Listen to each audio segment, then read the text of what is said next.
Studio Rajgir. Music by Manikant सबू।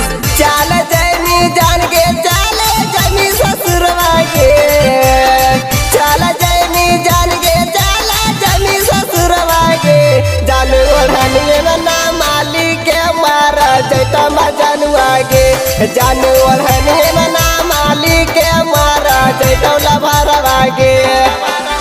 जाई के ससुरवा जन के भुलाइए जैनी के, जाई के ससुरवा जाने भुलाइए जैनी गे। जान ओढ़नी मना मालिक के मारा जैता मजनुआ के, जान ओढ़नी मना मालिक के मारा जैता मजनुआ के।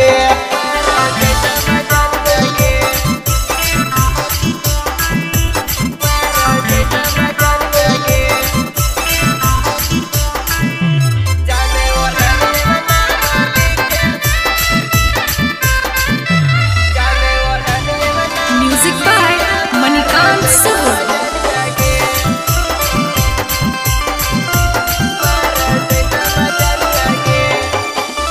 ससुराल तोर जन के देत खबरिया के, देखे लगे आई जइहा दीवाना के सूरतिया के।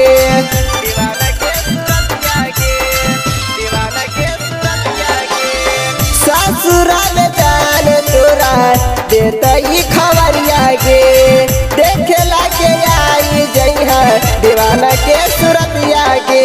खबर पर सुतल रहता जान तेरे मजनुआ के, ओढ़नी के कफन जान के दिहा ओढ़ाई के। जान ओढ़नी मना मालिक के मारा जैता यारवा के, जान ओढ़नी मना मालिक के मारा जैता मजनुआ के।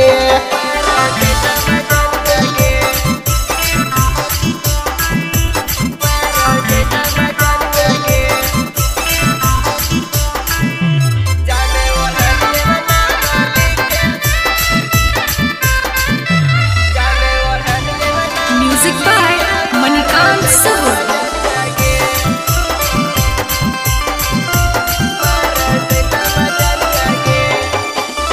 क्रिया का सोम जन के खैलहानी हमसे के, विकास दीवाना संगे कैले हन वादा के।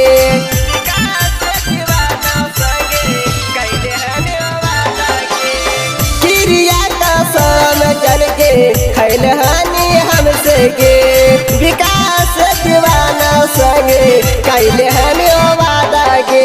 हमारा याद करके जानू न कालिहा जादा के, भुलाई के जानू के करिया तू कोशिश के। जान ओढ़नी मना मालिक के मार जैता यारवा के, जान ओढ़नी मना मालिक के मारा जैता मजनुआ के। Shivangi recording studio Rajgir.